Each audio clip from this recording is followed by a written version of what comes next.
టాలీవుడ్ నుంచి big shots Telangana politics లో అడుగు పెడుతున్నారు. ఒకరు హీరో నితిన్, మరొకరు స్టార్ ప్రొడ్యూసర్ దిల్ రాజు. ఇప్పటికైతే కన్ఫర్మ్ కాలేదు కానీ బ్యాక్గ్రౌండ్ వర్క్ మాత్రం ఆల్మోస్ట్ ఫినిష్ అయిపోయిందని టాక్. దిల్ రాజు ఎంపీ లేదా ఎమ్మెల్యే కోసం ప్రయత్నిస్తుంటే నితిన్ తన మేనమామ కోసం టికెట్ అడుగుతున్నారట. అవసరమైతే క్యాంపెయినింగ్ కూడా చేస్తానని హామీ ఇచ్చేశారట. అందుకే ఈ న్యూస్ ఇప్పుడు ఇంతలా వైరల్ అయిపోయింది.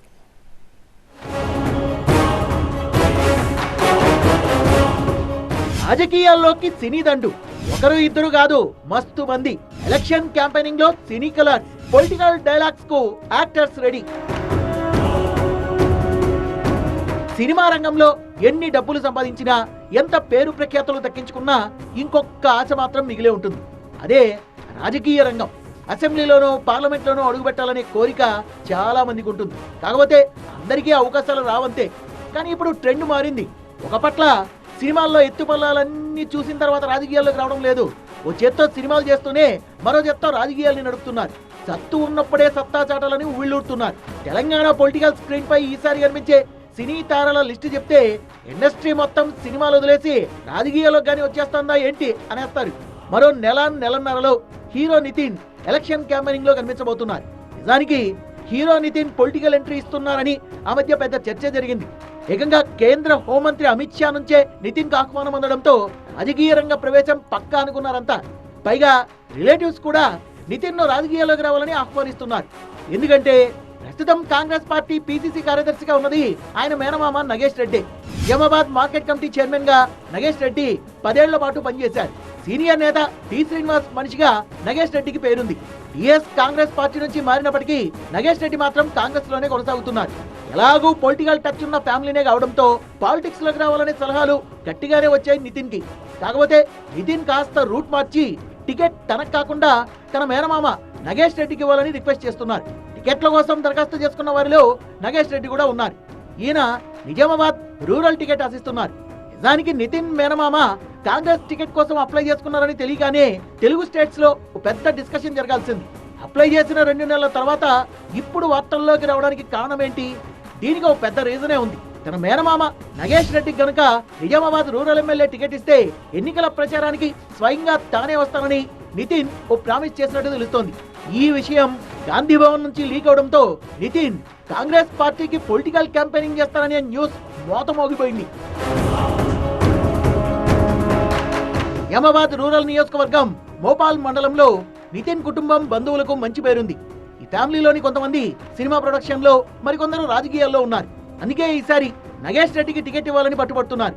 పైగా నితిన్ ప్రచారానికి వస్తే ఆ మూడ్ వేరేలా ఉంటుంది. ఒక రూరల్ సెగ్మెంట్ అనే కాదు, నిజామాబాద్ జిల్లా మొత్తంపై నితిన్ ఎఫెక్ట్ ఉంటుందంటున్నారు. మరో ఇంట్రెస్టింగ్ అండ్ షాకింగ్ మ్యాటర్ ఏంటో తెలుసా?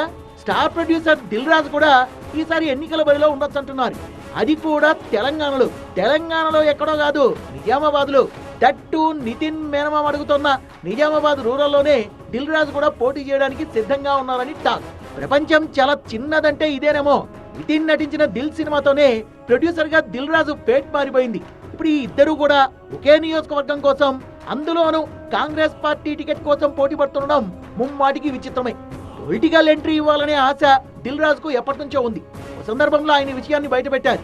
తాను రాజకీయాల్లోకి వస్తానంటే టికెట్ ఇవ్వడానికి పార్టీలు రెడీగా ఉన్నాయని చెప్పుకొచ్చారు కూడా. అన్ని పార్టీల నాయకులతోనూ గుడ్ రిలేషన్స్ ఉన్నాయని దిల్ రాజు ఎప్పుడో స్టేట్మెంట్ ఇచ్చాడు. మరి అలాంటప్పుడు కేవలం కాంగ్రెస్ టికెట్టే ఎందుకు అడుగుతున్నారు? కొన్ని ఈక్వేషన్స్ ప్రకారం చూస్తే కాంగ్రెస్ లోకి వచ్చేందుకే ఎక్కువ స్కోప్ ఉంది కాబట్టి. వాస్తవానికి దిల్ రాజు నిజామాబాద్ ఎంపీగా పోటీ చేయాలనుకుంటున్నారు. టీఆర్ఎస్ తరఫున ఎంపీ టికెట్ అడిగే ఛాన్సే ఉండదు. ఎందుకంటే అక్కడ నుంచి కల్వకుంట్ల కవిత పోటీ చేస్తారు. పోనీ బీజేపీ టికెట్ అడుగుదామంటే అక్కడ సిట్టింగ్ ఎంపీ ధర్మపురి అరవింద్ కే మళ్ళీ ఛాన్స్ ఇవ్వచ్చు అంటున్నారు. ఇక మిగిలింది కాంగ్రెస్ మాత్రమే. అయితే నిజామాబాద్ ఎంపీ టికెట్ కాకపోయినా నిజామాబాద్ రూరల్ ఎమ్మెల్యే టికెట్ ఇచ్చినా పర్వాలేదంటున్నారు Dil Raju. TRS already rural అభ్యర్థిగా బాజిరెడ్డి గోవర్ధన్ ని ప్రకటించేసింది. సో ఏ రకంగా చూసినా బీఆర్ఎస్ లో స్కోప్ లేదు. బీజేపీ నుంచి ఎంపీ టికెట్ తప్ప మరోటి ఆశించే ఛాన్స్ లేదు. ఇటొచ్చి కాంగ్రెస్ లోనే ఎమ్మెల్యే లేదా ఎంపీ టికెట్ కు స్కోప్ కనబడుతోంది. పైగా రేవంత్ రెడ్డితో దిల్ రాజు కు మంచి సంబంధాలే ఉన్నాయి. హాత్ సే హాత్ జోడో యాత్రలో భాగంగా రేవంత్ రెడ్డి నిజామాబాద్ జిల్లా మీదుగా వెళ్తున్నప్పుడు దిల్ రాజు స్వయంగా వెళ్లి ఆయన కలిశారని చెప్తుంటారు. దిల్ రాజు సొంతూరు నర్సింగ్పల్లిలో నిర్మించిన వెంకటేశ్వర స్వామి ఆలయానికి రేవంత్ రెడ్డిని ప్రత్యేకంగా ఆహ్వానించారు. అప్పుడే ఓ చర్చ జరిగింది. దిల్ రాజు కాంగ్రెస్ టికెట్ కానీ ఆశిస్తున్నారా అని. మరో వారం 10 రోజుల్లో టికెట్లు అనౌన్స్ చేస్తుండడంతో మళ్ళీ ఇప్పుడు అవే వార్తలు వినిపిస్తున్నాయి. దిల్ రాజు టికెట్ కోసం ప్రయత్నాలు మొదలు పెట్టారని గాంధీ భవన్ వర్గాలు చెబుతున్నాయి. మరి దిల్ రాజుకు ఎంపీ టికెట్ ఇస్తారా లేక రూరల్ సీట్ అప్పగిస్తారా అనేది చూడాలి. మధుయాష్ కి ఎల్బీ నగర్ టికెట్ కు అప్లై చేయడంతో కాంగ్రెస్ తరపున నిజామాబాద్ ఎంపీ సీటుకు పెద్దగా పోటీ లేనట్లే. ఏదేమైనా అంతా అనుకున్నట్టుగా జరిగితే నిజామాబాద్ జిల్లాలో అటు నితిన్ ఇటు దిల్ రాజు ఇద్దరి హడావుడి చూడొచ్చు. అయితే ఒక్క మాట, దిల్ రాజు పోటీకి వచ్చినా నితిన్ ప్రచారం చేసినా వీళ్ళిద్దరితోనే ఆగుతుందని అస్సలు అనుకోవడానికి లేదు. ఇండస్ట్రీ మొత్తాన్ని గదిలించే మంత్రదండం వీళ్ళ దగ్గరుందని అంటున్నారు. ఇండస్ట్రీలోని పెద్ద పెద్ద వాళ్ళని క్యాంపెయినింగ్ లోకి దించే పక్కా వ్యూహం ఉందని చెప్తున్నారు. అల్లు అర్జున్ ఎలక్షన్ క్యాంపెయినింగ్ కి దిగితే ఎలా ఉంటుంది? ఇప్పటికి ఇది ఊహే కావచ్చు, కానీ ఆ సౌండే ఒక రేంజ్లో ఉంది కదా. స్పెషల్ ఈక్వేషన్తో క్యాల్కులేట్ చేస్తే ఏది ఇంపాసిబుల్ కాకపోవచ్చు. సో అల్లు అర్జునే కాదు, ఈసారి తెలంగాణ పాలిటిక్స్లోకి ఇండస్ట్రీలోని ఇదిగో ఇలా చాలా మంది ఎంట్రీ ఇవ్వచ్చు. ఇప్పటికైతే ప్రచారం వరకే అనుకోండి, కాకపోతే ఏ రూపంలో ఎవరి కోసం ఎవరు వస్తారు అన్నది ఇక్కడ ఇంట్రెస్టింగ్ పాయింట్. పాలిటిక్స్ లో సినీ ఫ్లేవర్ ను బాగా ఉపయోగించుకున్న పార్టీ ఏదైనా ఉంది అంటే అది బీజేపీనే. ఆ మధ్య హైదరాబాద్ వచ్చినప్పుడు ఎన్టీఆర్ ను పిలిపించుకొని మరీ మాట్లాడారు కేంద్ర మంత్రి అమిత్ షా. మొదట్లో మెగాస్టార్ చిరంజీవిని కూడా పార్టీ వైపు తిప్పుకునేందుకు ప్రయత్నించింది బీజేపీ. కాకపోతే ప్రజారాజ్యం అనుభవంతో మెగాస్టార్ ఇక రాజకీయాల్లోకి వెళ్లదలుచుకోలేదు. సరిగ్గా ఏడాది క్రితం హీరో మోహన్ బాబు ఫ్యామిలీతో సహా ఢిల్లీ వెళ్లి ప్రధాని మోదీని కలిసొచ్చారు. తాను బీజేపీ మనిషినంటూ ఓ స్టేట్మెంట్ ఇచ్చారు. అంతకుముందు హీరో ప్రభాస్, కృష్ణంరాజును కూడా రప్పించుకొని మాట్లాడారు ప్రధాని మోదీ. ఇలా ఒక్కో తెలుగు హీరోను ఆహ్వానించి మరీ మీటింగ్ ఏర్పాటు చేసిన బీజేపీ ఆ టెంపోను అక్కడితోనే వదిలేసింది. అందులోని పవర్ ను గమనించిన మిగిలిన పార్టీలు ఇప్పుడు స్టార్ క్యాంపెయినింగ్ కోసం పోటీ పడుతున్నాయి. అందులో భాగంగానే నితిన్, దిల్ రాజును కాంగ్రెస్ పార్టీ ప్రయోగించబోతుందని చెప్తున్నారు. టికెట్లు ఇస్తే దిల్ రాజు, నితిన్ ఖచ్చితంగా ఎలక్షన్ క్యాంపెయిన్ లో కనిపిస్తారు. అది పక్కా. కానీ వాళ్ళిద్దరితోనే ఆగేది కాదిది. ఈ ప్రశ్న వినిపించడానికి బలమైన కారణముంది. దిల్ రాజు ఓ స్టార్ ప్రొడ్యూసర్. ఆయన పిలిస్తే ఎలక్షన్ క్యాంపెయినింగ్ కు వచ్చే సినీ స్టార్స్ చాలా మంది ఉంటారు. ఎంతైనా ఎన్నికలు కదా, ఖచ్చితంగా ప్రతిష్టాత్మకంగా తీసుకోవాల్సిందే. అందులోనూ బడా ప్రొడ్యూసర్, ఇండస్ట్రీతో బలమైన రిలేషన్ ఉన్న వ్యక్తి. సో పెద్దోళ్లనే తన ప్రచారానికి తీసుకురావచ్చు. అటు నితిన్ కు కూడా చాలా మందితో పరిచయాలున్నాయి. ఇండస్ట్రీలోని కొంతమంది నటీనటులు కూడా ప్రచారానికి తీసుకొచ్చే ఛాన్స్ ఉండొచ్చు. ఇక్కడ హీరోలే రానక్కర్లేదు. జనాన్ని రప్పించగలిగే యాక్టర్స్ ఇండస్ట్రీలో చాలా మందే ఉన్నారు. అటువంటి వాళ్లు పొలిటికల్ గా ఎవరి వైపు ప్రచారం చేసినా కెరియర్ కు ఎలాంటి ప్రాబ్లమ్స్ ఉండవు. అందుకే దిల్ రాజు, నితిన్ ను కేవలం సింగిల్ పర్సన్ గా చూడడం లేదు కాంగ్రెస్. వాళ్లతో పాటు వచ్చే పరివారాన్ని కూడా ముందే ఊహిస్తోంది. ఒకవేళ ఊహించిందే జరిగితే మాత్రం తెలంగాణ కాంగ్రెస్ లో వినిపించే సౌండ్ మరో రేంజ్ లో ఉంటుంది. ఇంత జరుగుతుంటే అధికార పక్షం బీఆర్ఎస్ ఊరికే ఉంటుందా? నెవర్ అనుకుంటాం. కానీ బీఆర్ఎస్ వైపు ఉన్నంత సినీ గ్లామర్ మరో పార్టీకి లేదు. కాకపోతే ఇప్పటి వరకు ఉపయోగించుకోలేదంతే. ది బిగ్గెస్ట్ క్యాంపెయినర్ గా, క్రౌడ్ పుల్లర్ గా సీఎం కేసీఆర్ ఒక్కరు చాలు. అందుకే ఇన్నాళ్ళు ఆ ఆలోచనే చేయలేదు. కానీ మారుతున్న పరిస్థితుల్ని బట్టి అదే సినీ ఫ్లేవర్ ను ఉపయోగించుకోవాలంటే బీఆర్ఎస్ కూడా ఆ రూట్ లోనే వెళ్లొచ్చంటున్నారు. నాగార్జున సాగర్ బీఆర్ఎస్ టికెట్ కోసం కంచర్ల చంద్రశేఖర్ రెడ్డి పోటీ పడ్డారు. కాకపోతే ఆయనకు టికెట్ ఇవ్వలేదు సీఎం కేసీఆర్. ఈ కంచర్ల చంద్రశేఖర్ స్వయాన అల్లు అర్జున్ మామ. అల్లు వారి అబ్బాయికి పిల్లనిచ్చిన తండ్రి. బీఆర్ఎస్ టికెట్లు అనౌన్స్ చేయకముందు కంచర్ల చంద్రశేఖర్ చాలా యాక్టివ్ గా ప్రోగ్రామ్స్ చేశారు. ఒకానొక ప్రోగ్రామ్ కి అల్లుడు అల్లు అర్జున్ ని నల్గొండ జిల్లాకు రప్పించారు. ఒకవేళ కంచర్లకు టికెట్ ఇచ్చి ఉంటే ఖచ్చితంగా అల్లు అర్జున్ కూడా క్యాంపెయినింగ్ కు వచ్చేవారేమో. ఇప్పుడైనా సరే ఛాన్స్ లేదని కాదు, కంచర్ల కోరితే బీఆర్ఎస్ పార్టీ అడిగితే ఏమో అల్లు అర్జున్ ఎలక్షన్ క్యాంపెయినింగ్ కు రాకపోతారా? అదే జరిగితే అంతకంటే పెద్ద సౌండ్ ఉంటుందా అసలు? టాపిక్ వచ్చింది కాబట్టి మరో అవకాశం గురించి కూడా చెప్పుకోవాలి. ఇక్కడ విజయ్ దేవరకొండకు బీఆర్ఎస్ పార్టీతో మంచి సత్సంబంధాలున్నాయి. పర్టికులర్ గా మంత్రి కేటీఆర్ తో.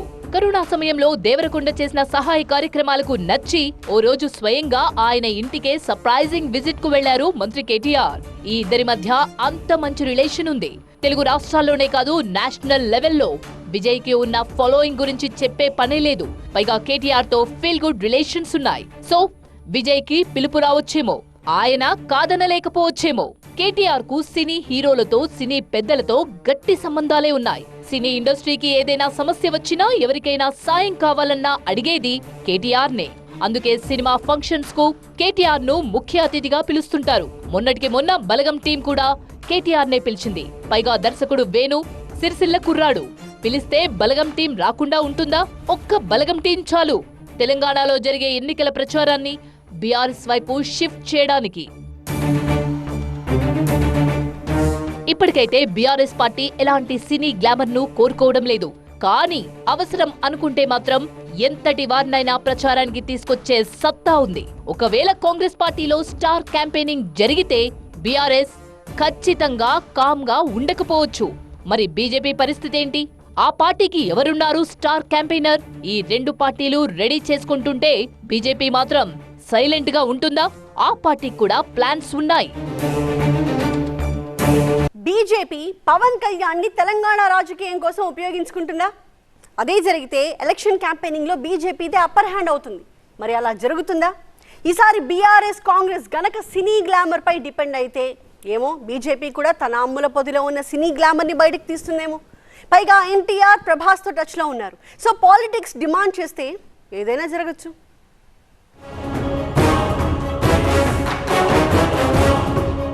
పాలిటిక్స్ లో సినీ గ్లామర్ గురించి మాట్లాడుకోవాలంటే ఏపీనే గుర్తుకొస్తుంది. ఇప్పటికీ అక్కడ సినీ గ్లామర్ ఉంది. హిందూపురం ఎమ్మెల్యేగా బాలకృష్ణ, నగరి ఎమ్మెల్యేగా రోజా, ఓయి నిన్నే సినిమాలో హీరోగా చేసిన రాజమండ్రి ఎంపీ మార్గాని భరత్, వీళ్లంతా సినీ రంగం నుంచి వచ్చిన వాళ్లే. ఇక పోసాని కృష్ణమురళి, కమేడియన్ అలీ కూడా ఇప్పటికే ఏపీలో కీలక పదవుల్లో ఉన్నారు. తెలుగు నేలపై రాజకీయాల్లో సినీ తారలు రావటం ఎన్టీఆర్ నుంచే మొదలైంది. అది ఇప్పటికీ కొనసాగుతోంది. అయితే పాలిటిక్స్ లో సినీ గ్లామర్ కేవలం ఆంధ్రప్రదేశ్ కే కాదు, తెలంగాణలోనూ మొదలైంది. ఇప్పుడు కాంగ్రెస్, బీఆర్ఎస్ లో సినీ ఫ్లేవర్ కావాల్సినంతుంది. అటు బీజేపీ కూడా అదే ప్లానింగ్ లో ఉంది. అసలు పవన్ కళ్యాణ్ ను ఎన్డీఏలోకి తీసుకురావడం వెనుక ఉద్దేశమే తెలుగు రాష్ట్రాల్లో బలమైన ఓటు బ్యాంకును తమ వైపు తిప్పుకోవడం కోసం. పవన్ కళ్యాణ్ ప్రస్తుతం ఏపీ వైపే ఎక్కువ ఫోకస్ పెట్టినా రీసెంట్ గా తెలంగాణ ఎన్నికల్లోనూ పోటీ చేస్తున్నట్టు ప్రకటించారు. ఇప్పుడనే కాదు, కొంతకాలం క్రితమే 32 సీట్లలో పోటీ చేస్తామని ప్రకటించారు జనసేనాని. వారాహి యాత్ర కోసం తన వాహనానికి పూజలు చేయించింది కూడా తెలంగాణలోని కొండగట్టులోనే. గత జీహెచ్ఎంసీ ఎన్నికల్లోనే జనసేన పోటీ చేయాలనుకున్నప్పటికీ బీజేపీ పెద్దల సూచనలతో ఆగిపోయారు. ఈసారైనా కలిసి వెళతారా లేదా అనేది చూడాలి. ఇప్పుడున్న పరిస్థితుల్లో పవన్ కళ్యాణ్ ఇమేజ్ ని ఖచ్చితంగా ఉపయోగించుకుంటారు అని అనుకోవాల్సి ఉంటుంది. పైగా పవన్ ఎప్పుడూ తెలంగాణపై నెగటివ్ కామెంట్స్ చేయలేదు కాబట్టి ఇక్కడ సాఫ్ట్ కార్నర్ ఉందంటున్నారు.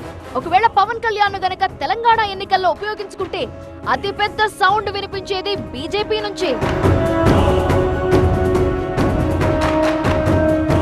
తెలంగాణలో బీజేపీకి కావాల్సినంత సినీ ఫ్లేవర్ ఉంది. ఓవైపు పవన్ కళ్యాణ్ ఒక ఆప్షన్ గా కనిపిస్తున్నారు. మరోవైపు రాజమౌళి తండ్రి విజయేంద్ర ప్రసాద్ కు రాజ్యసభ సీటు కూడా ఇచ్చారు. ఆయనతో ప్రచారం చేయించినా ఆశ్చర్యం లేదు. విజయేంద్ర ప్రసాద్ పక్కన రాజమౌళి కనిపించినా అస్సలు ఆశ్చర్యపోక్కర్లేదు. ఇక బీజేపీలో ఎప్పటి నుంచో విజయశాంతి ఉన్నారు. ఈ మధ్య అంత యాక్టివ్ గా కనిపించకపోయినా సినీ ప్రముఖులతో క్యాంపెయినింగ్ చేయించాలనుకుంటే గనక విజయశాంతి కూడా మెయిన్ రోల్ పోషిస్తారు. ఇప్పటికే నటి జయసుధ కూడా బీజేపీలో చేరారు. సికింద్రాబాద్ సెగ్మెంట్ నుండి బరిలో దింపుతారనే ప్రచారం జరుగుతోంది. అటు జీవిత రాజశేఖర్ కూడా బీజేపీలోనే ఉన్నారు. బీజేపీ టికెట్ కోసం మొత్తం 4 నియోజకవర్గాలకు జీవిత రాజశేఖర్ అప్లై చేసుకున్నట్టు తెలుస్తోంది. టీడీపీ నుండి బయటకొచ్చిన సినీ నటి దివ్యవాణి కూడా ఈటెల రాజేందర్ ను, ఎంపీ లక్ష్మణ్ ను కలిశారు. ఆల్రెడీ మాధవీలత ఎప్పటి నుంచో బీజేపీలోనే ఉన్నారు. 2018 ఎన్నికల్లో ఖమ్మం జిల్లా వైరా నుండి హీరోయిన్ రేష్మా రాథోడ్ పోటీ చేశారు. కృష్ణంరాజు లేరు గాని, లేదంటే ఆయన్ను కూడా ఏపీ రాజకీయాల్లో కంటే తెలంగాణలోనే ఉపయోగించుకునేవారేమో. ప్రభాస్ ఇమేజ్ ను ఈ ఎన్నికల్లో ఉపయోగించుకునుండేవారు. ఏదేమైనా సినీ గ్లామర్ ఏ పార్టీకి తక్కువ లేదు. తెలంగాణలోని బీఆర్ఎస్, కాంగ్రెస్, బీజేపీ వెనుక బలమైన స్టార్లు కనిపిస్తున్నారు. ఎటొచ్చి ఆ బలగాన్ని ఉపయోగించుకుంటారా లేదా? ముందుగా గేమ్ ఎవరు స్టార్ట్ చేస్తారు, ఎవరు ఎంతమందిని దింపుతారు అనేది చూడాలి.